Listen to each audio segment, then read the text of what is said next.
All out na ang training ng Alas Pilipinas Women's Volleyball National Team. Pero hindi lang ang intense training ang nakakatch ng atensyon ng volleyball fans. Pati na rin ang mga bagong pasok sa training pool ng team. Ang ilan sa kanila ay mga players na matagal nang nasa wishlist ng volleyball fans.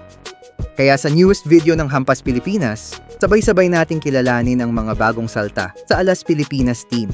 Kung ready ka na, tara na't kilalanin natin sila isa-isa. Let's start with Maddie. Fresh from her stint as an import sa Japan V-League, maraming fans ang excited makita kung paano magpe-perform si Maddie para sa Alas Pilipinas. Lalo na't inaasahan ng lahat na meron siyang dalang improvement mula sa kanyang overseas experience. Matatanda ang malaking factor ang solid blocking ni Maddie noong SEA Games 2019 at ang wish ng fans, maulit ito. Next, another middle blocker is waving for Alas Pilipinas, MJ Phillips. Matapos siyang makatch sa training, ang tanong agad ng fans, secured na ba ang Philippine passport niya? Na isa sa pinaka-requirement para makapaglaro sa national team. Kung confirmed na, malaking tulong ang magiging impact ni Phillips sa Alas. Lalo na't galing siya sa isang impressive campaign sa Korean V-League at sa solid performance niya sa PVL All-Filipino Conference. Malaki na rin ang improvement ng plays niya, kaya sobrang exciting ang pagpasok niya sa team. New setter in the house, Mars Alba. Si Mars ang reliable backup setter ni Deanna Wong sa Choco Mucho Flying Titans, and this offensive style setter is improving fast. Kaya naman, isa siya sa mga naimbitahang maging bahagi ng setter pool ng Alas Pilipinas. Matapos niyang i-lead ang Lasal sa championship noong UAAP Season 85 at maging parte ng silver medal finish ng Choco Mucho, ready na ulit si Mars dalhin ang kanyang flexibility sa national team, kasama sina Gia Morado de Guzman at Julia Coronel. At eto na! Nangyari na rin ang matagal nang inaabangan ng fans, ang pagdagdag kay Pangs sa national team.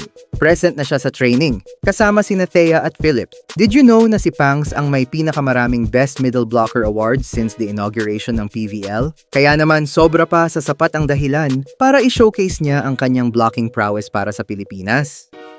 Leila Cruz is also making noise matapos ma-spot sa training ng national team.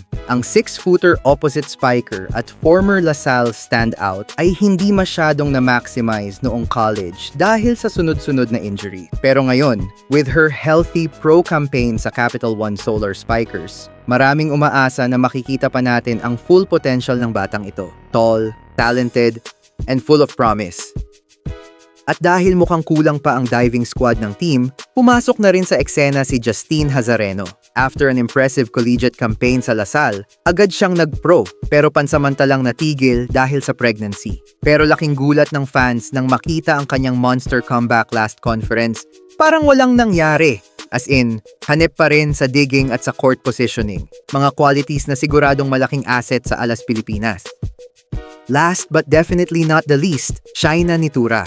Kahit marami ang may duda sa experience ng batang ito, it's still a smart move to expose her early sa international level. Ang pagpasok ni Shaina ay nagbigay ng mas pinalakas at mas malawak na pagpipilian sa outside hitter position ng team. Perfect para sa strategic adjustments kung sakaling may underperforming player during matches.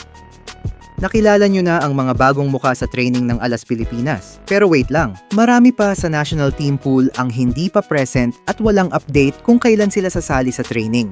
Ikaw, sinong player ang gusto mong makita na sa training ng national team? I-comment mo na at sabihin kung bakit kailangan na siyang mapasama as of now.